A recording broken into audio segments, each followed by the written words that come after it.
At some point this April, Meghan Markle and Prince Harry will welcome a little girl that they'll name Diana. That is, if those in the crazy world of royal baby betting are to be believed. In fact, Irish bookmaker Paddy Power is so convinced by the influx of people putting their money on baby Sussex being a girl that they suspended all future betting on the infant's gender. As for the likely moniker honoring Harry's beloved late mother, Princess Diana, it's the odds-on favourite at 8-1, but a slew of other names rooted in the monarchy's storied history, think Alice, Victoria, Grace and Elizabeth, have also made the list. Never mind that the couple, who will mark their first wedding anniversary mere weeks after their child's arrival, have yet to confirm the gender, mostly because, they don't know it. And we're guessing the handful of people that do, namely the physicians, nurses and ultrasound technicians tasked with Meghan's care, aren't exactly racing to spill the news to bookkeepers. While Meghan let slip her general due date, sometime in mid to late April, during her and Harry's Monday visit to Birkenhead, Merseyside, she said she didn't know whether they were having a boy or a girl, Daily Mail correspondent Rebecca English tweeted. She said she wants it to be a surprise. What hasn't been left up to chance, though, is just how ready the pair are to embark on this next adventure. Long before they were set up on that fateful 2016 blind date that changed the course of each of their lives along with the face of the British monarchy, both the 37-year-old Suits actress and Britain's affable Prince, 34, were speculating about the future that awaited them. And though it'd be hard to argue they were on similar paths, what with Meghan carving out a career in the ultra-competitive world of acting and Harry having the whole of his life planned out for him thanks to the luck of genetics, they were both certain they'd arrive at the same destination, taking care of miniature versions of themselves.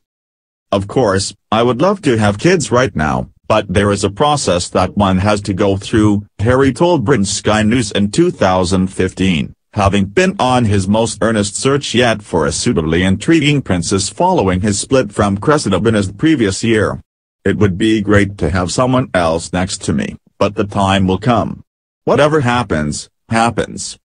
What happened, naturally, is that Harry let it slip to childhood pal Violet von Westenholz just how eager he was to get the show on the road, so to speak, and the Ralph Lauren publicist realized she knew the perfect match. A strong independent type with a passion for philanthropy and the same deep-seated desire to contribute to the next generation. Her professional life coming along swimmingly, Meghan was thrilled to have realized one of her childhood ambitions. But her bucket list was far from complete. My life is more amazing than I ever thought it could be. I dreamed of becoming a successful working actress, which I can now very thankfully tick off the list. And I also dreamed to have a family, she told Lifestyle magazine the same year Harry was musing about the steps it would take to make him a father. It's all about balance, and I have so much happiness in my career and am fortunate to travel the world and see so many amazing things. It will also be nice to be anchored to something grounded and in the same place. Raising a family will be a wonderful part of that. Now the former network television star has a new gig that affords her the opportunity to see the world, or, at the very least, much of the 53 countries in the Commonwealth that she's now a youth ambassador for, and a place at Windsor Castle that she will be very much anchored to when she and Harry start bringing up baby this spring. And her dear husband will very much be a wonderful part of that. Birkenhead local Rebecca Blundell told the Daily Mail she was impressed with the attention the royal lavished on her daughters Lily, 6, and Lottie, 2, as he chatted with them ahead of their visit to a not-for-profit supermarket and cafe and a youth facility. Meghan then came and I asked her if she was excited for the impending arrival, Blundell told the outlet. She said she was thrilled and that Harry would be a fantastic father. I replied that she would be a fantastic mother and she looked really touched. The pair's natural affinity for children has been on display from their very first joint event in last 2017. Each time the duo walk along the queue of fans gathered to greet them at their engagements, the standard royal procedure known as a walkabout, they always seek out the elementary school set, taking time to ask children's names, offer hugs and accept bouquets of flowers and carefully drawn cards from their tiny hands. Such was the case on Monday when the duo encountered a group of kids with a special request. When they learned the children were blind and unable to catch sight of them, local Member of Parliament Frank Field told People, both of them went down on their haunches so the children could touch their faces. And when Meghan saw Twitter Tracy Marie's young niece, the 6 months pregnant Duchess went down on the floor to take a card she had made for her in Braille, Tracy Marie wrote. "They'll make great parents. For their first act, they're already taking steps to give their heir the sort of idyllic childhood Meghan experienced whilst growing up in LA's San Fernando Valley." Though Harry spent his early years romping around the same Kensington Palace grounds that his nephews and niece Prince George, 5, Princess Charlotte, 3, and Prince Louis, 9 months, now called home, he was hoping for something a bit more remote for his own offspring. Quite simply, as one insider put it to the Daily Mail, Harry is keen to escape the goldfish bowl of royal life. Looking to upgrade from their Kensington Palace digs, the quaintly charming, but still quite small 2-bedroom Nottingham cottage, the newlyweds were offered a plethora of options, including Apartment 1, the misleadingly named palatial 21-room spread next door to his older brother Prince William and wife Kate Middleton. Many assumed that was the spot the pair, and their offspring, would eventually call home with current residents. The Duke and Duchess of Gloucester reportedly more than happy to vacate to a smaller Kensington property. But upon returning from their first major tour, a 16-day whirlwind through Australia, New Zealand, Fiji and Tonga that saw them answering endless prying questions about their baby on the way, they revealed they had made a different choice, telling aides to start plans on the renovation of Windsor's 20-room Frogmore house. The site of their May wedding reception, the country spread is no doubt a very special place for their Royal Highnesses, as the palace said in a statement. But that's just one reason the cottage appealed to the expectant pair. While there were practical considerations, the UK paper noted renovating historical Apartment 1 could cost somewhere in the neighbourhood of the $5 million plus spent to bring William and Kate's pad up to snuff. The main factor was the well-being of their future prince or princess, or, more accurately, lady, as their little girl would be known, with the son likely to be given the title Earl of Dumbarton. After all, George and Charlotte spent their earliest years at Anmer Hall in the far more remote village of Norfolk, a choice William was able to make for his family due to the 10-bedroom spread's proximity to his gig as an air ambulance pilot and his grandmother's blessing. William is very grateful, a friend told Vanity Fair back in 2016.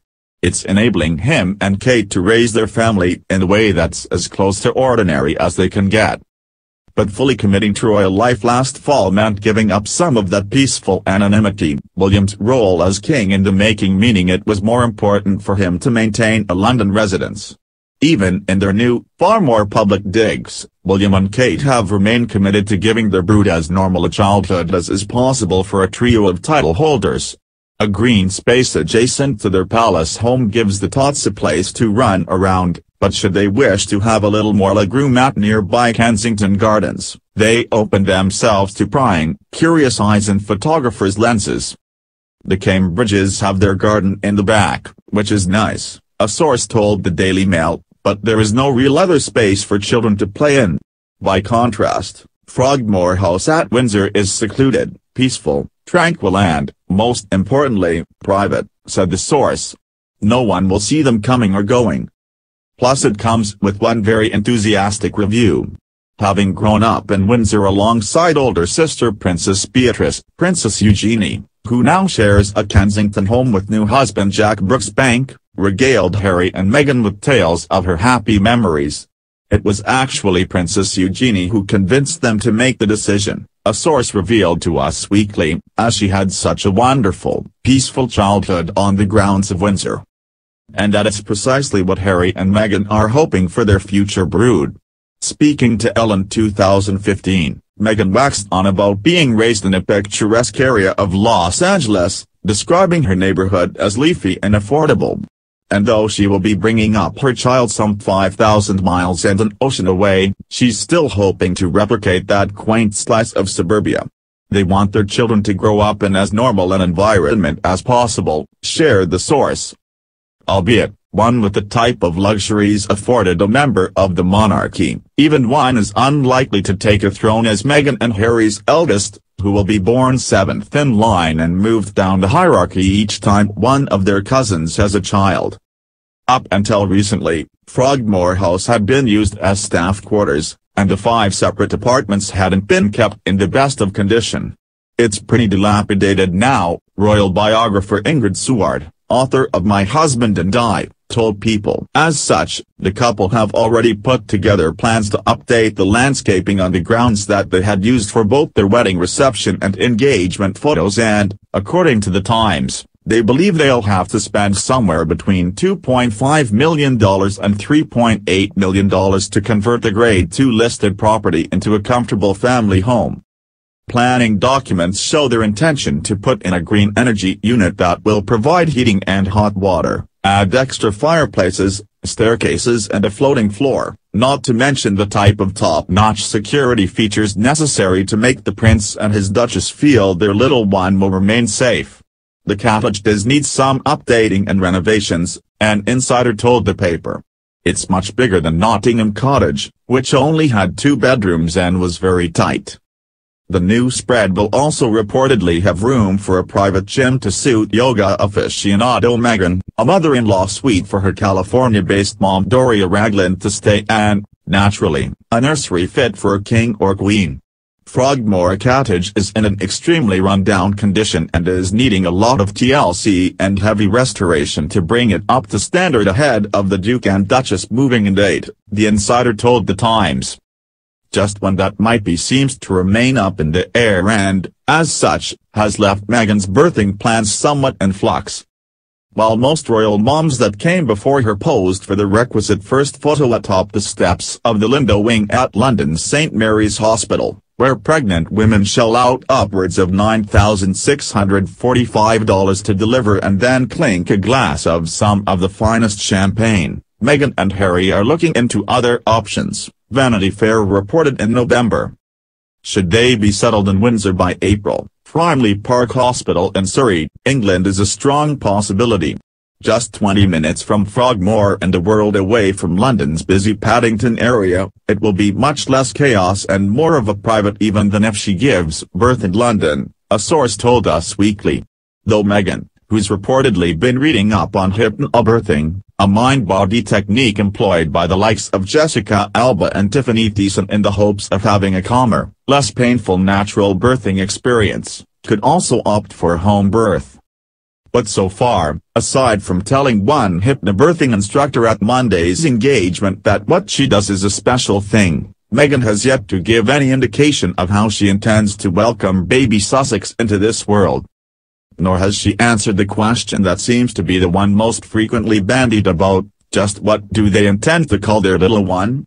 Or little ones, if one particularly popular theory is to be believed.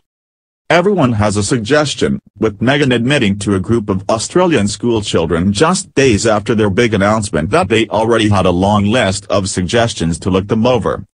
She received another during Monday's walkabout when 7-year-old Megan Redford offered up Amy as an option, the name of Meghan's assistant private secretary Amy Pickerill.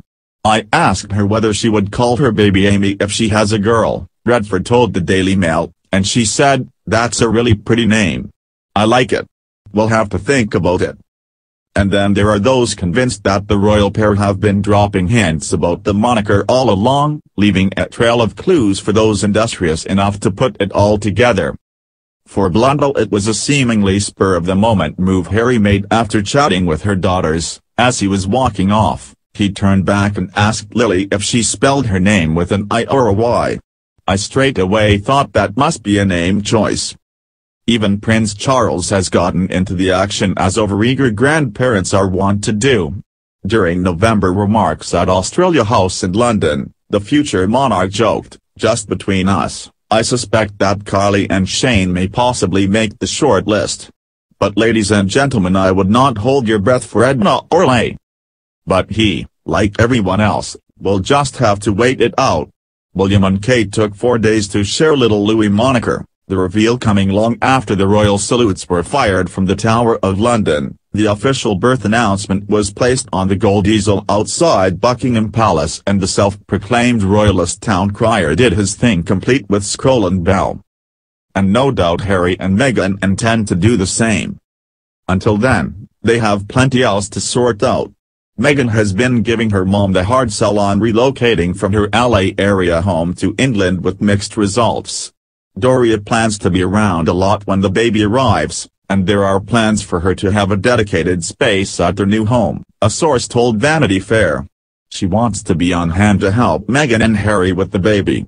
Still, another insider told Us Weekly, Doria hasn't made any commitments when it comes to becoming a permanent resident of the country. She has told friends that she would keep her house in Los Angeles but is indeed planning on spending a majority of her time with Meghan. As such, the couple are already on the hunt for a nanny, someone trusted and trained at one of the best places in the UK, a source insisted to Us Weekly. Particularly because Meghan has no intentions of letting her new family commitments get in the way of, well, her other family commitments, her job boiling down to essentially doing good work and helping people on behalf of the British monarchy. Having just been announced the patron of 4 organizations, Meghan is very American and wants to get things done, that is her way, royal biographer Seward recently told People. She hits the ground running and works hard. That is in her makeup. So expect her to continue her current work schedule, even if that means taking comments about her weight and stride and teetering around in 4-inch Stuart Weitzman heels. And after her little one's much-anticipated April arrival, well, hopefully little baby Diana is a people person.